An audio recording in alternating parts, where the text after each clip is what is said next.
우리 기도의 자리에 나오신 여러분들을 환영합니다. 우리 좌우에 계신 분들, 앞뒤에 계신 분들 얼굴 보면서 인사하겠습니다. 한 주 동안 수고 많으셨습니다. 한 주 동안 수고 많으셨습니다. 예. 하나님께서 주시는 힘을 얻어가는 기도의 자리가 될 수 있기를 바랍니다. 오늘 말씀이 깁니다. 조금 서두르겠습니다. 우리가 지난주에 13장을 살펴보았습니다. 13장을 묵상이었는데요. 13장에서 사울이 제사장 없이 하나님께 자신이 직접 제사를 드립니다. 구약시대의 사람은요, 하나님 앞에 감히 설 수가 없었습니다. 왜요? 죄인이기 때문입니다. 그래도 하나님께서 이 죄인이지만 우리 사람들을 사랑하셔서 사람들과 함께 하시기 위해서 죄인인 사람들과 하나님 사이에 세우신 직책이 있습니다. 그 직책이 바로 제사장입니다. 그런데 사울이요, 전쟁을 앞두고 마음이 급해졌습니다. 그래서 하지 말아야 될 행동을 합니다. 자신이 직접 제사를 드린 겁니다. 이렇게 제사를 마치자 사무엘은 길갈에 도착하여 사무엘을 책망하고 떠납니다. 가뜩이나 병력이 상대가 되지 않을 정도로 밀리는 상황에서 제사장이나 선지자의 책망은요, 이스라엘 백성들로 하여금 하나님 없이, 하나님의 도움 없이 전쟁에 나서야 되는구나 라는 마음을 먹게 됩니다. 그렇다면은 우리는 전쟁에 할 수 없습니다. 그래서 군사들이 이 사울을 떠나기 시작합니다. 백성들이 흩어지고 3,000명이었던 병력이 이제 600명만 남게 된 상황입니다. 또 칼과 창을 가진 사람은요, 그러니까 블레셋에 대항할 수 있는 무기를 가진 사람은 사울과 요나단 둘뿐입니다. 우리가 지난주에 살펴보았듯이요, 블레셋은요, 철기 문명입니다. 철로 된 무기를 들고 있었다는 겁니다. 그런데 이스라엘은 아직 청동기 시대에 머물고 있습니다. 철로 만든 무기와 청동으로 만든 무기가 부딪히면요, 청동으로 만든 무기는요, 깨지게 됩니다. 게다가 철기는요, 보급이 쉽습니다. 그런데 우리가 공부해서 알고 있죠? 청동은요, 만들기가 쉽지 않습니다. 합금입니다. 우리가 역사 시간에 배운 것처럼 청동기는요, 제사 드리는 기구 조금, 그리고 지배층을 위해서 상징적인 무기 조금 만드는 정도가 고작입니다. 그러니까 실질적으로 이스라엘이 들고 싸운 무기는요, 신석기 시대의 무기. 그러니까 돌 갈아서 그거 이제 나무 막대기에다 꽂아놓은 창, 이런 걸로 신석기 시대 무기로 싸운 겁니다. 군사의 숫자조차도 큰 차이가 나는데 무기까지 차이가 납니다. 이 상황에서 사울에게 희망이 있을까요? 그럼에도 사울은 블레셋과의 전쟁의 자리로 나아가야만 합니다. 이미 피할 수 없는 전쟁입니다. 하지만 이 시간 가운데서도요, 하나님은 함께 하십니다. 하나님은요, 하나님의 백성들 결코 버리시는 분이 아닙니다. 그런 하나님에게 이 전쟁에서 중요한 건 무엇이겠습니까? 누가 더 큰 능력이 있느냐? 누구에게 더 많은 병력이 있느냐? 아닐 겁니다. 하나님은 그 전쟁을 이기게 하실 수도 있고 망하게 하실 수도 있는 능력이 있으신 분입니다. 그런 하나님에게 중요한 건 무엇일까요? 하나님이 이스라엘에게 조금 더 정확히 이야기하자면은 이스라엘을 이끄는 리더 사울에게 원하시는 것 무엇일까요? 그 관점에서 오늘 말씀 14장을 묵상하려고 합니다. 오늘 14장 말씀 묵상할 때요, 3명의 인물을 중심적으로 바라보셨으면 좋겠습니다. 첫 번째는요, 우리가 계속해서 붙잡고 오는 사울 왕. 그리고 두 번째는요, 사울의 아들 요나단. 그리고 세 번째는요, 요나단 옆에서 무기를 든 소년이 등장합니다. 이 세 인물을 중심으로 오늘 말씀 함께 묵상하도록 하겠습니다. 오늘 말씀 먼저 1절부터 7절 말씀 함께 읽겠습니다. 1절부터 7절입니다. 하루는 사울의 아들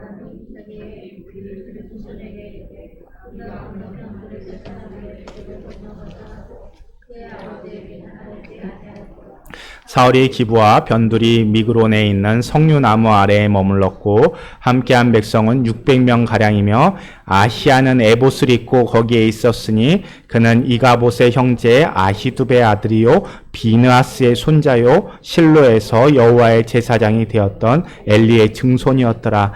백성은 요나단이 간 줄을 알지 못하니라. 요나단이 블레셋 사람들에게서 건너가려 하는 어기 사이에 이쪽에는 험한 바위가 있고 저쪽에는 험한 바위가 있는데 하나의 이름은 보세스요 하나의 이름은 세네라. 한 바퀴는 북쪽에서 믹마스 앞에 일었고 하나는 남쪽에 게바 앞에 일어섰더라. 요나단이 자기 무기를 든 소년에게 이르되 우리가 이 할례 받지 않은 자들에게로 건너가자. 여호와께서 우리를 위하여 일하실까 하노라. 여호와의 구원은 사람이 많고 적음에 달리지 아니하였느니라. 무기를 든 자가 그에게 이르되 당신의 마음에 있는 대로 다 행하여 앞서 가소서. 내가 당신과 마음을 같이하여 따르리이다. 아멘. 자, 하루는요 사울의 아들 요나단이 블레셋 사람들의 군대로 건너가려고 합니다. 싸우려고 가는 거겠죠. 그런데 정작 싸움을 이끌어야 될 왕 어디 있습니까? 전쟁의 자리가 아닙니다. 2절 말씀이죠. 기부와 변두리 석류나무 아래에 있습니다. 이 모습에서 사울의 마음을 읽어낼 수 있습니다. 사울은요 지금 사무엘에게 심하게 꾸중을 들었습니다. 백성 그러니까 병사들도요 그러고 나서 떠나버립니다. 그런데 강한 적 블레셋이 눈앞에 있는 상태입니다. 그런데 석류나무 아래에 있다 사울이 상처받았다는 겁니다. 더 이상 당당한 왕의 모습이 아니라 상처받고 위축된 리더의 모습입니다. 그런데 이때 요나단은 전혀 다른 결정을 내립니다. 1절에서 요나단은 자기 무기를 든 소년에게 말하죠. 우리가 블레셋 사람들의 부대로 건너가자. 그러면서 그의 아버지에게 그러니까 사울 왕에게는 알리지 않았다고 합니다. 왜 사울에게 알리지 않았을까요? 13장에서 보여준 사울의 모습은요. 블레셋에게 이겨야만 하는 왕의 위치를 계속해서 고수합니다. 그런데 이미 군사의 수에서 밀리고 있죠. 그럴 때 사울이 할 수 있는 일이 뭡니까? 하나님의 능력 덧입는 겁니다. 그런데 사울은요, 하나님의 힘을 의지하는 것이 아니라 하나님의 힘을 사용하고 싶어 합니다. 그래서 어떤 결정을 내립니까? 엘리의 아들 홈리와 비느하스가 행했던 실수를 반복합니다. 여호와의 돌판만 있으면 법궤만 가지고 나가면은 우리가 하나님의 힘으로 이길 수 있다. 하나님의 힘을 사용할 수 있다라고 착각했습니다. 마찬가지로 사울도 제사만 드린다면 하나님의 힘을 사용할 수 있다라고 생각한 겁니다. 잘못된 생각이죠. 제사는 하나님께 의지하는 우리의 마음을 드러냅니다. 그런데 사울은요, 하나님을 의지하려는 마음이 아니라 하나님을 이용하려는 마음을 담고 있는 겁니다. 그렇다면 좀 종교 지도자가 바로 잡아주었으면 좋았을 텐데 사울이 부족하다면 사무엘이 우선 꾸짖을 건 꾸짖고 그 다음에 해야 될 일들을 알려주면서 이끌어주었으면 참 좋았을 텐데 사무엘이 보여준 행동의 결과는요 오히려 공동체를 와해시키는 모습을 보여줍니다. 결과적으로 사무엘이 다녀간 후에 남은 병사는요 3,000명에서 600명으로 줄어듭니다. 이렇게 무너져가는 공동체의 모습을 확인할 수 있습니다. 하지만 그런 위기의 모습 가운데서도요, 하나님 붙잡는 사람이 있습니다. 그 사람이 누굽니까? 요나단이요. 요나단은 그렇게 공동체가 무너져가는 가운데도 병사의 수, 무기의 수 보지 않습니다. 우리 6절 말씀 볼까요? 요나단이 뭐라고 이야기합니까? 여호와께서 우리를 위하여 일하실까 하노라. 무슨 말입니까?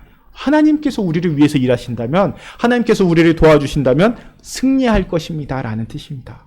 그리고 선포하죠. 여호와의 구원은 숫자에 달려있지 않다라고 선포합니다. 이 모습이, 이 선포가, 이 고백이 제일교회 공동체의 모습이 되기를 간절히 기도합니다. 물론 오해하시면 안 됩니다. 여기에서 믿음은요, 상황을 무시하는 무모함이 아닙니다. 요나단이 블레셋의 병력과 철거를, 여기서 철거라고 하면요, 전차, 그러니까 탱크라고 생각하시면 됩니다. 보병과 전차 부대가 상대가 될까요? 우리 교회에서 전차 전문가 계시죠? 우리 송장로님. 예, 전차 부대에서 근무하셨는데 상대가 됩니까? 안 됩니다. 이 상황 요나단이 몰랐을까요? 아니요. 몰라서 무모한 걸까요? 아닙니다. 믿음은 그러함에도 하나님의 성품과 역사를 더 깊이 알고 있기 때문에 숫자를 넘어설 수 있는 겁니다. 하나님의 능력을 경험하였기에 하나님 먼저 바라보는 겁니다. 이미 13장에서 보여준 이스라엘의 공동체의 두 리더, 정치 리더인 사울과 신앙의 리더인 사무엘이 같은 마음을 품지 못했습니다. 공동체의 생존을 앞두고 있는 상황에서 서로 다른 계산과 욕심을 가지고 있었기 때문에 공동체가 혼란에 빠집니다. 그런 상황에서 희망은요, 하나님께서 마음을 모으는, 하나님께로 마음을 두는, 함께 마음을 모아가는 두세 사람입니다. 우리 7절의 말씀에서 무기 든 자가 요나단에게 뭐라고 이야기합니까? 당신의 마음에 있는 대로 다 행하여 앞서 가소서. 내가 당신과 마음을 같이하여 따르리이다. 마음이 하나가 된 두세 사람이 있을 때 하나님은요, 숫자에 상관없이 역사하시고 일하십니다. 그래서 예수님께서 두세 사람이 내 이름으로 모인 곳에 나도 함께 하겠다 말씀하시죠. 하나님은 지금 사울과 사무엘이 갈라진 마음 대신에 요나단과 무기 든 자가 하나 된 마음으로 전쟁을 하나님께서 시작하고 계십니다. 이 모습이 제일교회의 모습이 되기를 기도합니다. 우리가 요나단과 같은 마음으로 사람을 세워갈 때 요나단과 같은 사람이 세워지는 겁니다. 그러니까 내가 요나단과 같은 마음으로 채워져야 합니다. 그러할 때 요나단과 같은 사람을 리더로 세울 수 있게 됩니다. 그리고 요나단과 같은 사람이 일할 수 있도록 마음을 모아줄 때 하나님께서 역사하십니다. 사람 세워놨으니까 알아서 하겠지. 아니요. 그렇게 되면 결국 사울과 같은 일꾼이 세워질 뿐입니다. 무슨 일을 해도 왜 그랬냐? 왜 그런 선택을 했을까? 묻고 정죄한다면요, 오늘 말씀처럼 사울처럼 위축되고 서야 할 자리에서 오히려 석류나무 아래에 기가 죽어있는 모습, 그 모습만 발견하게 됩니다. 리더는요, 공동체가 만들어가는 겁니다. 제일교회가 오늘 말씀에 요나단과 같은 리더들을 세울 수 있는 공동체가 되기를 기도합니다. 자, 계속해서 12절부터 15절 말씀 함께 읽겠습니다. 그 부대의 사람들이 요나단과 그의 무기를 든 자에게 이르되 우리에게로 올라오라, 너희에게 보여줄 것이 있느니라 한지라. 요나단이 자기 무기를 든 자에게 이르되 나를 따라 올라오라, 여호와께서 그들을 이스라엘의 손에 넘기셨느니라 하고 요나단이 손발로 기어 올라갔고 그 무기를 든 자도 따랐더라. 블레셋 사람들이 요나단 앞에서 엎드려짐에 무기를 든 자가 따라가며 죽였으니 요나단과 그 무기를 든 자가 반나절같이 땅 안에서 처음으로 쳐 죽인 자가 20명 가량이라. 들에 있는 진영과 모든 백성들이 공포에 떨었고 부대와 노략군들도 떨었으며 땅도 진동하였으니 이는 큰 떨림이었더라. 자, 이제 요나단이요, 믿음 안에서 구체적인 전략을 세웁니다. 9절과 10절 말씀을 보면요, 블레셋 진영에 있는 바위절벽으로 올라가며 우리가 그들에게 올라가면 여호와께서 우리를 그들의 손에 넘기실 줄을 알자라고 말합니다. 그리고 요나단과 그 무기 든 자가 손과 발로 험한 길을 기어 올라가는 길을 선택합니다. 그렇게 블레셋 수비대를 기습합니다. 그리고 14절에서 말합니다. 제가 읽겠습니다. 요나단과 그 무기를 든 자가 반나절 같이, 그러니까 땅의 크기가 겨리소 한 쌍이 밥 매는 소 한 쌍이 반나절 정도 갈아야 되는 땅의 크기라는 겁니다. 그 땅에서 처음 쳐 죽인 자가 20명 가량이라 라고 이야기합니다. 목사님, 그렇게 크게 결단해서 갔는데 20명밖에 못 죽였습니까? 아니요. 고대 전쟁은요, 20명 작은 숫자 아닙니다. 고대 전쟁은요, 우리가 영화에서 보는 것처럼 모든 병력이 쫙 일어나고 한꺼번에 와 하고 싸우는 전쟁 아닙니다. 우리가 보통 대장전이라고 하죠. 일본어로는 일기토라고 하는 그런 문화입니다. 그래서 수만 명이 한꺼번에 서로 싸우는 전쟁이 아니라 각 진영에서 대표들이 나와서 싸우고 그 대표가 싸우다가 상처 입으면은 이렇게 그만하자라고 자기 패배를 인정하고 이렇게 물러나는 방식입니다. 그런데 그렇게 20명을 이긴 겁니다. 이 20명을 누가 죽였습니까?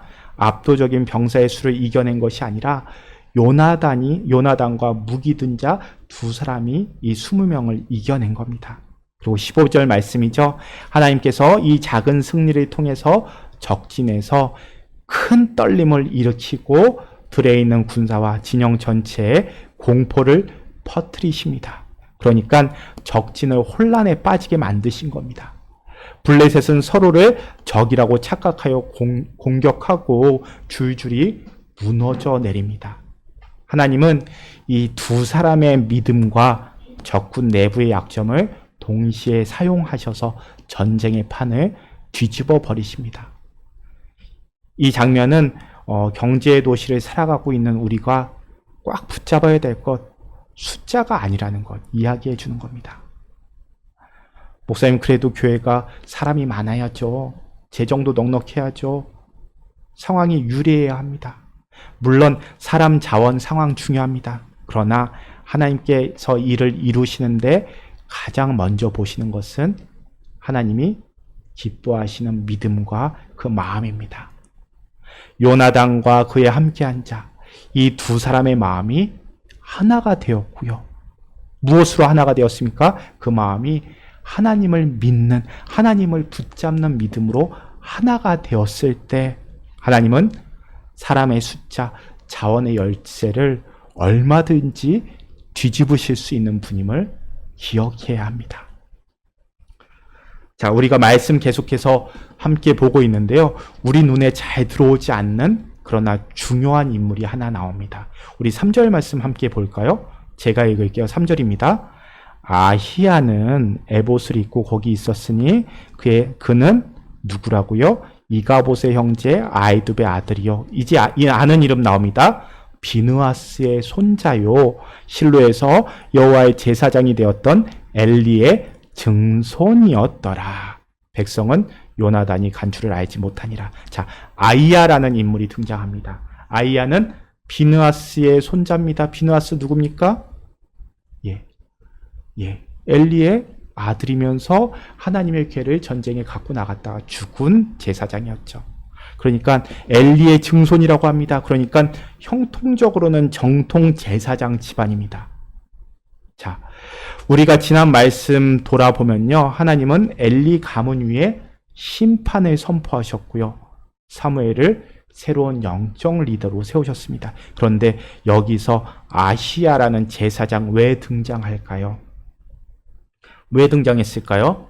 사무엘이 사울을 떠나버렸기 때문일 겁니다.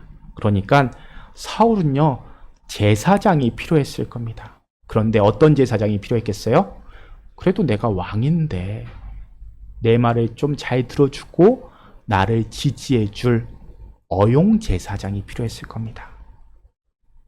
그래서 사울이요, 이스라엘의 왕으로서 정치적 리더로서 활동하기 위해서 어찌됐든 하나님의 백성이기 때문에 제의가 필수적입니다. 그런데 앞장인 13장에서 전쟁에 나가야 하는데 제사를 드리지 못하고 있습니다. 이때 사울의 마음이 어떠했을까요? 사무엘을 기다리는 사울의 마음은 애가 탔겠죠. 그런데 제사장이 필요한 상황에서 제사장이 나타나지 않습니다. 사울이 바른 신앙을 갖고 있었다면 사울은 제사장이 나타나지 않는 상황에서 먼저 자신의 모습을 돌아봐야 했을 겁니다.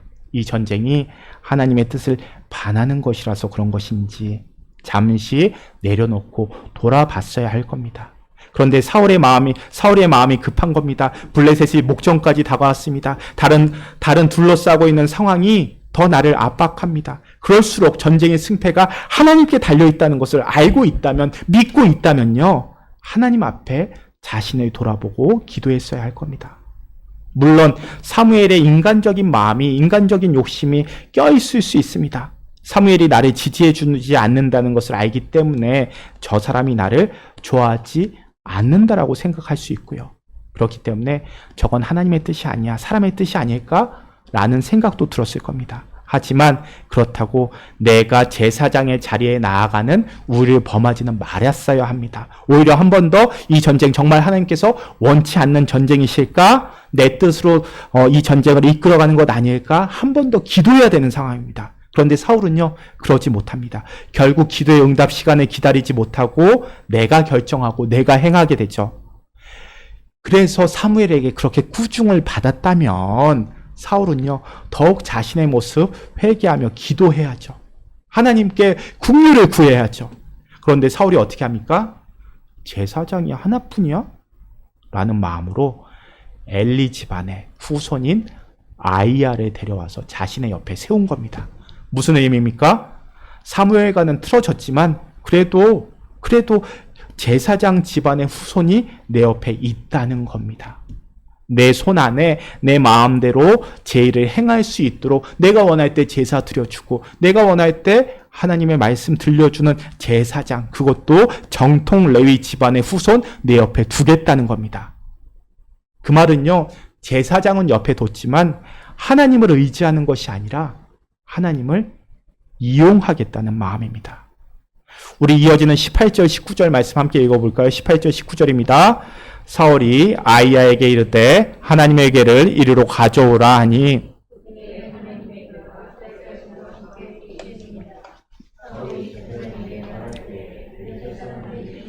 소동이 점점 더한지라 사울이 제사장에게 이르되 내 손을 거두라 하고. 자, 사울이 아이야에게 뭐 갖고 오라고 합니까? 하나님의 궤 가져오라고 지시합니다. 하나님의 궤 뭔지 기억하시죠? 사무엘상 4장에서 블레셋과 싸울 때 이스라엘이 전세가 불리해지자 당시 제사장이었던 홈리아 비느하스가 하나님의 전쟁에 이용하기 위해서 들고 나갔던 하나님의 궤, 그 돌판 가져오라고 합니다. 그리고 뭐라고 이야기합니까? 하나님의 궤가 이스라엘과 함께 있다라는 겁니다. 이미 이스라엘이 전에 행했던 이 어리석은 모습 반복하고 있는 겁니다. 그런데요, 우리가 읽고 있는 성경에는 여호와의 궤라고 기록되어 있지만 우리 사본 중에서 권위가 있는 70인역이라는 성경에 보면요, 이거를 하나님의 궤라고 표현하지 않고 에봇이라고 번역하고 있습니다. 잠시 70인역이라는 성경에 대해서 말씀드릴게요. 70인역 혹시 들어보신 적 없으시군요. 예, 70인이 번역한 성경이라는 뜻입니다. 자, 정확하게는 72명입니다. 자, 구약 성경이 있고요, 신약 성경이 있습니다. 이 사이에 400년의 공백이 있습니다. 이 시기를 신구약 중간사라고 하는데요. 우리 장로교에서는 이 중간사에 그렇게 크게 관심을 두지 않습니다. 그래서 오히려 이 시기가 하나님께서 침묵하신 시기, 침묵의 시간이다라고 이야기를 하는데요. 로만 카톨릭 성경을 보면요, 우리가 알 수 없는 외경이 몇 권 함께 담겨 있습니다. 그래서 카톨릭 성경 보면요, 역사에 관심을 갖고 계신 분들이 있다면 아마 들어보셨을 텐데요. 마카비 왕조라는 왕조가 있었고, 그때 이야기가 신구약 중간의 외경으로 담겨 있습니다. 중간사 시절에 유다가 잠시 독립을 잠시나마 이루었던 역사가 있습니다. 그때 담겨진 내용입니다. 말씀드렸듯이 우리 개신교에서는, 특히 장로교에서는 이 시간에 그렇게 중요하지만 그렇게 깊이 관심을 두지는 않습니다. 하지만 예수님께서 보여주신 모습을 조금 더 풍부하게 이해하는데 도움이 되는 책이기도 합니다. 예를 들면요, 예수님께서 예루살렘 성에 입성하실 때 무엇을 흔들면서 호산나 호산나 맞이합니까? 예, 종려나무 가지를 들고 흔들면서 맞이하죠. 이 종려나무가 사실은 마카비 가문의 상징입니다.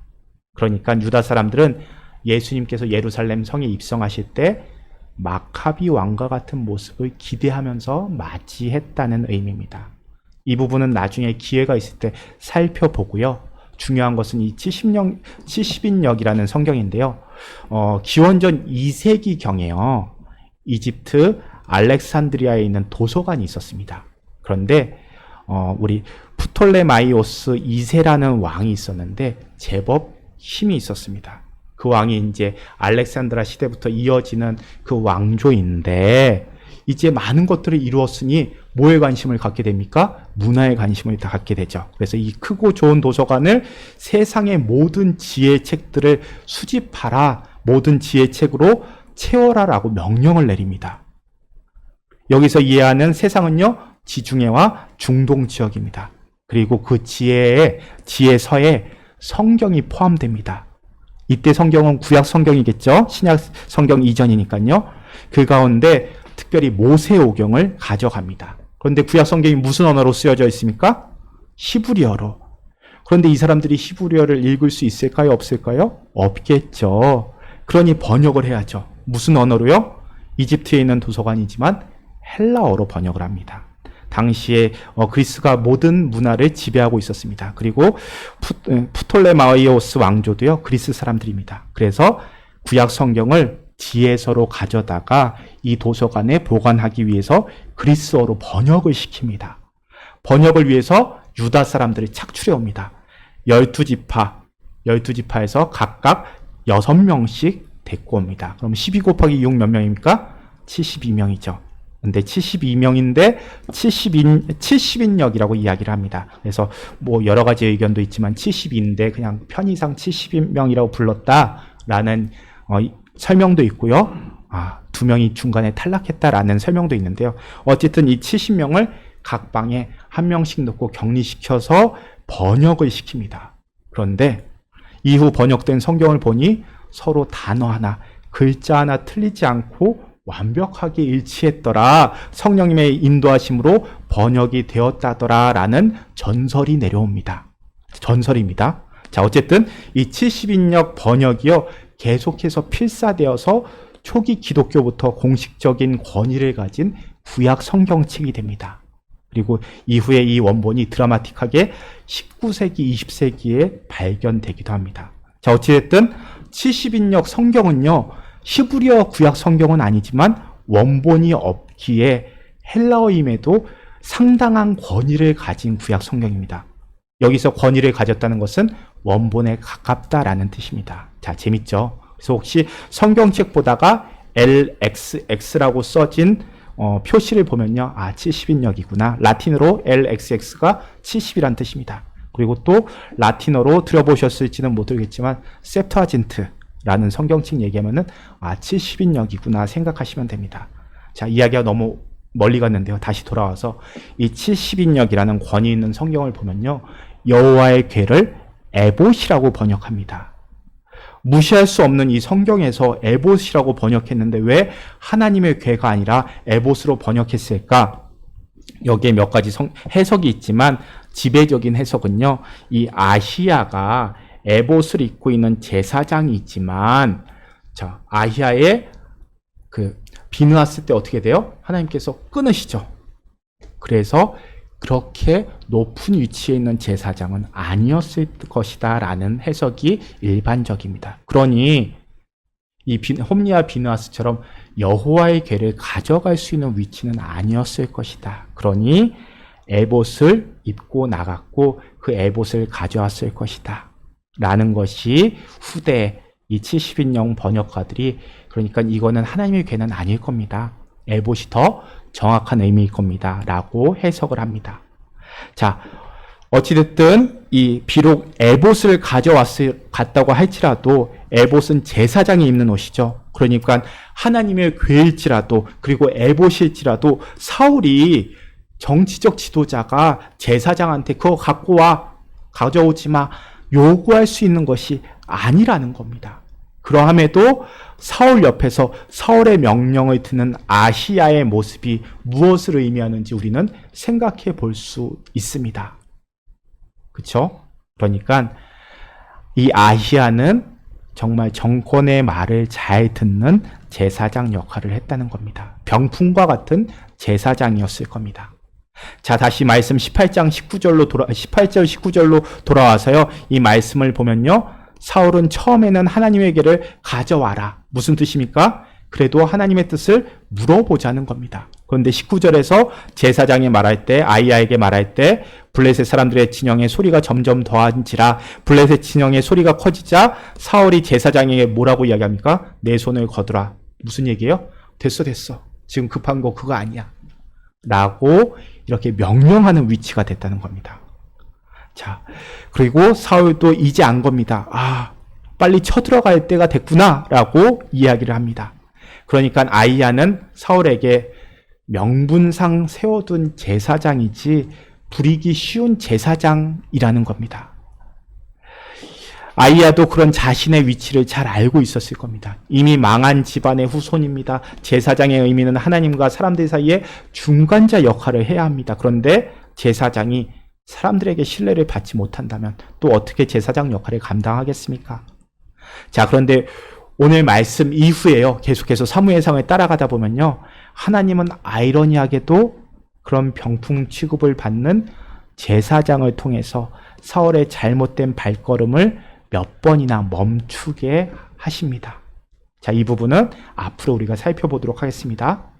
자, 우리도요, 이 말씀에 비추어서 우리 삶에서 제사장이 어떤 의미인지를 돌아볼 수 있었으면 좋겠습니다. 우리는요, 만인 제사장이라고 고백하는 사람들입니다. 그러니까 우리는 십자가의 보혈로 우리가 예수님 붙잡는다면 누구나 하나님 앞에 나아갈 수 있는 제사장입니다 라고 고백하는 사람들입니다. 그러면 내 삶의 제사장, 그러니까 나를 하나님 앞에 설 수 있게 하는 자리 무엇입니까? 우리한테는 예배의 자리고 기도의 자리죠. 기도라는 자리를 정말로 하나님의 뜻을 분별하기 위해서 나아가는 것인지, 아니면 사울처럼 이미 정해놓은 그 계획 행하기 앞서서 불안하니까, 아니면은 명분을 붙이기 위해서 기도하는 것인지, 내 기도의 모습을 확인할 수 있었으면 좋겠습니다. 자, 이제 마지막 말씀을 읽겠습니다. 우리 24절부터 35절까지 긴 말씀 한꺼번에 읽도록 하겠습니다. 24절부터 35절입니다. 이날에 이스라엘 백성들이 피곤하였으니 이는 사울이 백성에게 맹세시켜 경계하여 이르기를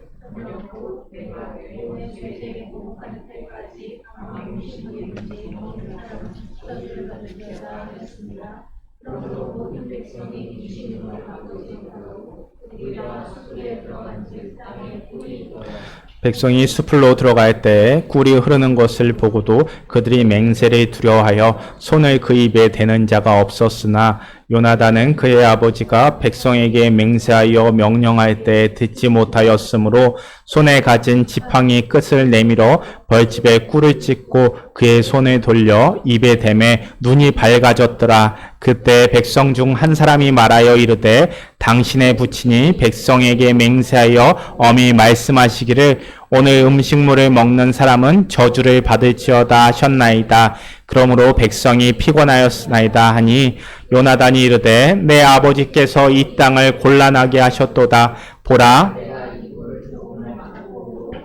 이렇게 밝아졌거늘 하물며 백성이 오늘 그 대적에게서 탈취하여 얻은 것을 임의로 먹었더라면 블레셋 사람을 살육함이 더욱 많지 아니하였겠느냐.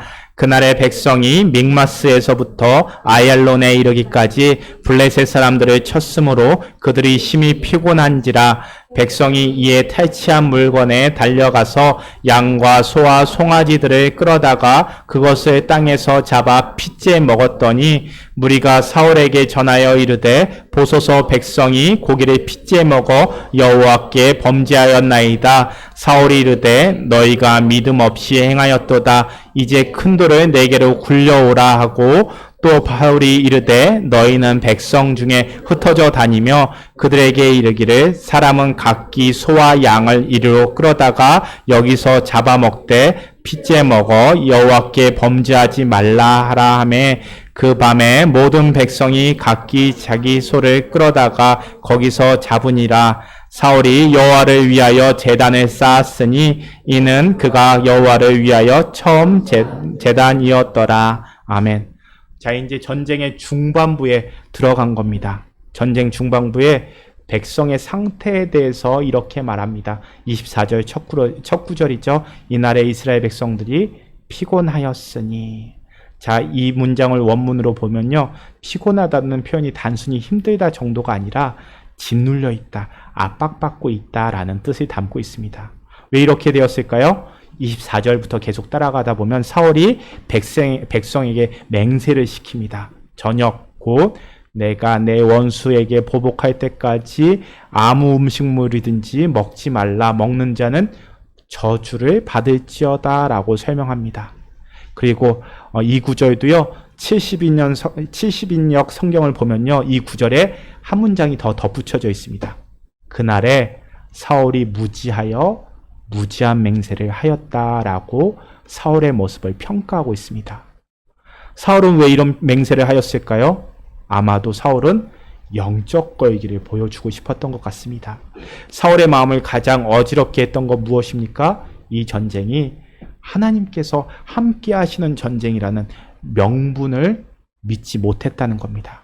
어찌되었든 사울은 사무엘 기다리다가 직접 제사드리죠. 그때 사무엘 뭐라고 말합니까? 13절 말씀이죠. 왕이 망령되이 행하였도다. 왕이 하나님 여호와께서 왕에게 내리신 명령 지키지 아니하였도다.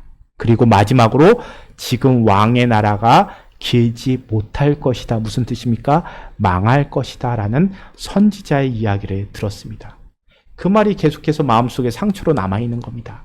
그리고 그 말을 사울만 들은 것도 아닙니다. 백성들도, 그 자리에 있던 백성들도 같이 듣습니다.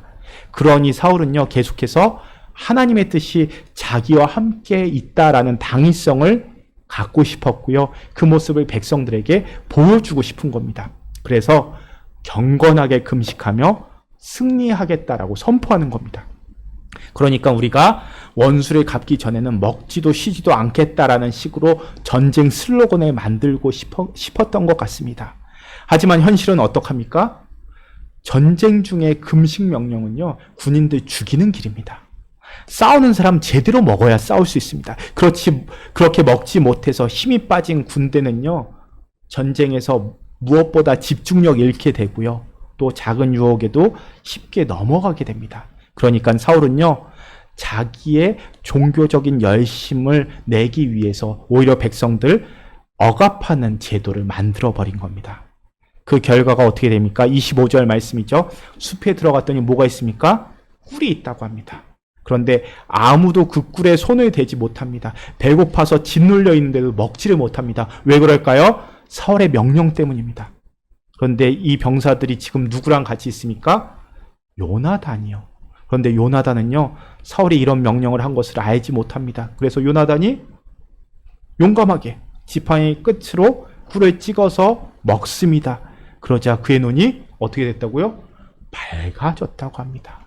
그 말은요, 그만큼 굶었다는 겁니다.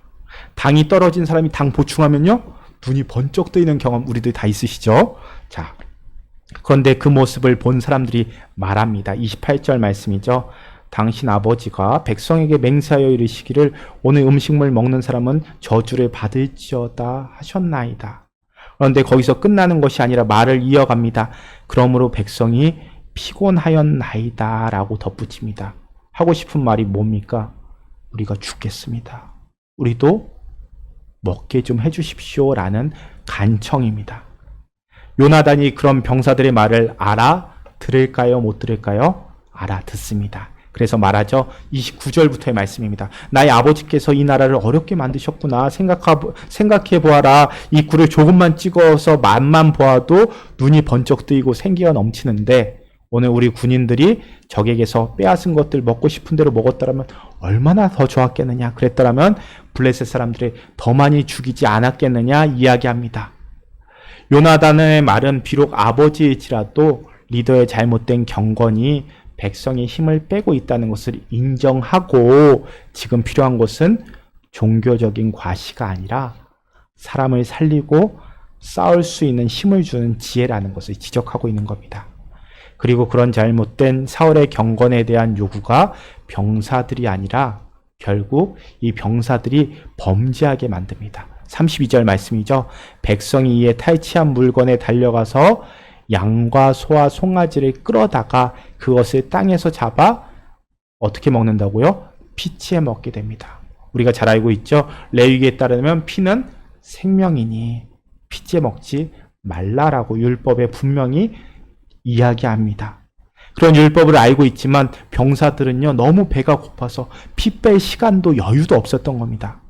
제가 말레이시아의 청년들이랑 같이 단기 선교 간 적이 있었는데요. 그때 드라이버가 무슬림이었습니다. 그리고 그 기간이 라마단 기간이었습니다. 라마단 기간에는 해질 때까지 밥 못 먹죠. 금식하죠.